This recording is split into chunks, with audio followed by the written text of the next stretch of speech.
Salut les gars, bon je vais vous faire une vidéo cette fois-ci sur les trois prochaines plutôt armes iconiques qui vont sortir. On est là, c'est pas par hasard, il y a Théon. Théon va avoir une arme iconique qui va sortir. Donc préparez-vous à avoir des marques d'assaut infinies sur vos persos, puisque c'est ce que va faire son arme iconique. Donc je vais vous montrer tout de suite ce que va faire son arme iconique. Voilà, alors c'est une traduction écrite en français mais qui est tirée de l'anglais, donc c'est pas bien écrit et ça s'appellera peut-être un peu différemment suivant la traduction. Donc capacité de signature, équipement, tenue de la maison Stark, donc mieux vaut être cruel. Donc Infinite Raid, en gros c'est marque d'assaut infinie. Chaque fois que Théon frappe un ennemi avec sa compétence, il inflige une marque d'assaut indéfiniment. Donc quand il frappe en premier, il met 2 marques d'assaut, il les mettra indéfiniment sur la cible. Si ça se cumule, ça, ou si c'est à chaque fois qu'il met des marques, ça je ne sais pas encore. Donc soit il aura les 2 marques d'assaut infinies, soit il en prendra 3 directement infinies. Ce qui fait qu'il va frapper très très fort et il va permettre à ses copains aussi d'infliger plus de dégâts sur la cible. Ensuite, batterie d'endurance. Lorsqu'un ennemi attaqué meurt, l'équipe gagne de l'endurance. Les alliés Greyjoy bénéficieront d'un bonus encore plus important. Voilà. Donc, c'est plutôt pas mal. Ça permet de se régénérer après avoir tué un ennemi et de pouvoir enchaîner. Cette arme iconique va rebooster un petit peu les Greyjoy. Voilà. Je pense qu'une future team Duncan, Corlys, avec les 3 Greyjoy, je pense que ça va être pas mal. Voilà, faudra tester. Moi, personnellement, j'ai les Greyjoy, je les ai, 5-6 étoiles, mais je ne les ai pas up, donc je ne pourrai pas tester.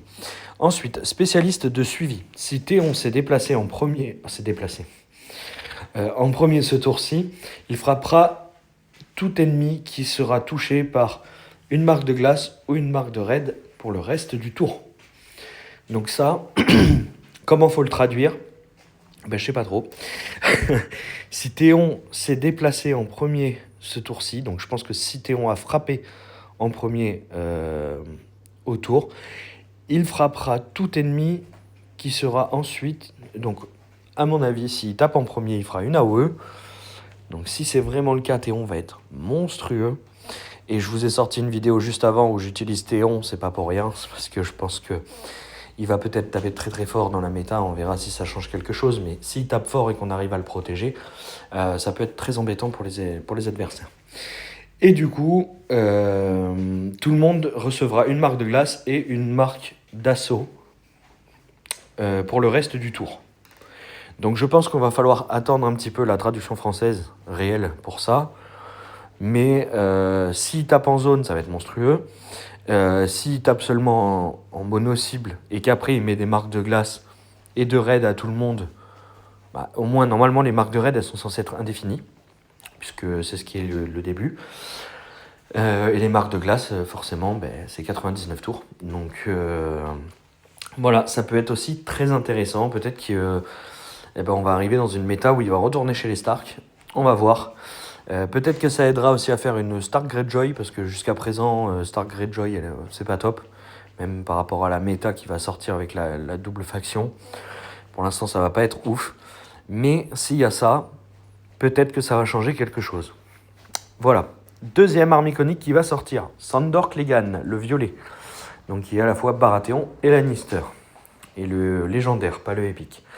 Forcément. Donc, cape blanche. Sandor portait rarement le manteau blanc de la garde royale. Il ne se souciait pas des valeurs des chevaliers. Il connaissait la vraie nature de Westeros. Donc, la capacité de signature. Donc, ça s'appellera cape blanche. Alors, récompense de défaite. Lorsqu'un ennemi est vaincu, Sandor s'accorde ainsi qu'au tueur bloc. Donc, bloc en français, c'est une parade. Voilà, donc ça, c'est plutôt pas mal, mine de rien. Ça va permettre de protéger encore plus. Déjà que Sandor protège, là, ça va être encore mieux. Ensuite, mise à l'échelle des gemmes. Il s'accorde également, ainsi qu'à son allié marqué, un buff de dégâts de gemmes indéfini. Alors là, merci pour le pour le tips, on sait pas. Voilà, on sait pas combien, indéfini. Donc voilà, peut-être que ce sera un certain montant quand il sortira. Et ensuite, on va avoir le contrôle du plateau. Donc si Sandor lui-même porte le coup fatal, il détruit toutes les pièces de monnaie du plateau. Et là, je me dis, est-ce que Sandor va détruire toutes les pièces de monnaie et donc les rajouter à la trésorerie de Lannister, ou est-ce qu'il va péter toutes les gemmes? Parce que s'il pète toutes les gemmes, ça peut être monstrueux. Ça peut vraiment être monstrueux. Ça fait un peu comme Brienne, du coup. Donc mettre des Brienne, Sandor ensemble, faire un double Lannister-Baratheon pour augmenter les dégâts des gemmes, etc. Voilà. Donc à voir, ça n'a pas l'air ouf comme ça, mais c'est pas si mal. Voilà, c'est pas si mal. On a vu pire.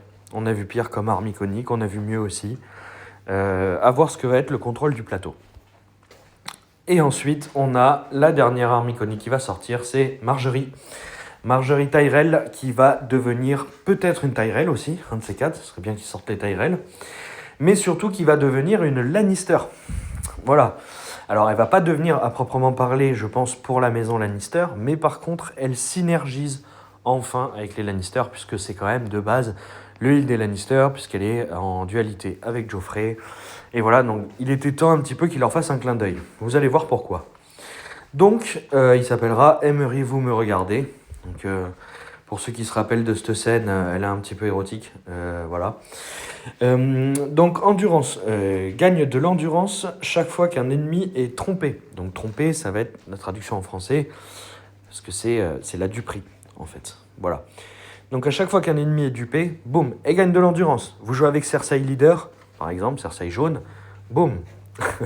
Elle va prendre, du coup, tout le monde est dupé pendant 2 tours, donc elle va prendre 5 fois de l'endurance. Voilà. Combien c'est? Est-ce que c'est 5-10%? On ne sait pas. Ensuite, la bande du bif. À mon avis, c'est bif et pas bœuf. Lorsqu'un ennemi est blessé, Marjorie supprime ses buffs. Ok. Alors moi, à mon avis, c'est lorsqu'un ennemi reçoit blessure, ce que met Joffrey Baratheon, par exemple, ou Jaime. À mon avis, Marjorie va s'enlever complètement tous les debuffs qu'elle a sur elle. Voilà. Je pense que ça va être ça. Et ensuite, on a la synergie du trésor. Si un allié paye un coup en trésor... Pardon. Oh, c'est chiant de mailler. Pour une capacité, donc par exemple, si vous utilisez Joffrey avec 3 pièces, puisque ça coûte 3 pièces d'utiliser la trésorerie de Joffrey, Marjorie riposte en frappant l'ennemi le plus faible pour lui infliger des dégâts contre nature. Donc, il y a peut-être des nouveaux dégâts, des dégâts de nature qui vont sortir. Faut pas oublier que la traduction en français n'est pas très belle. Est-ce qu'il y aura des nouveaux dégâts de nature? C'est tout à fait probable et ça ne m'étonnerait pas parce qu'il y a très peu de dégâts en fait, hors les dégâts physiques. Ce qui fait que certains persos comme Duncan par exemple, actuellement sont très embêtants parce que la plupart sont des dégâts physiques. Après on a les dégâts de feu et les dégâts surnaturels. Pourquoi pas avoir des dégâts de nature? Donc voilà, vous allez avoir ces trois-là qui vont sortir. Donc Théon, Sandor Clegane et Marjorie. Voilà, c'est les 3 prochains objets iconiques qui sortiront. Ensuite, je vous donne un autre petit... une petite avance pour ceux qui ne le savent pas. Dans les prochains persos qui vont sortir, donc là on a eu Jack Harris. Ensuite, on va avoir normalement l'œuf dans la série. Après l'œuf, on devrait avoir peut-être, alors je dis bien peut-être, une Sand. Voilà, donc peut-être que la maison Martell va faire son apparition, enfin. Peut-être qu'Areota va prendre aussi la faction Martell. Ça pourrait être pas mal. Voilà, et on est toujours en attente de Daemon, qui devrait sortir un jour, peut-être. À mon avis, ils vont nous le faire traîner jusqu'à la sortie de la saison 3 de House of Dragon. Mais bon, on verra bien. Écoutez, voilà, c'était... je vous ai donné un petit peu tout ce que je savais au niveau des futures sorties. Préparez-moi bien tout ça, et puis éclatez-vous. Allez, à bientôt.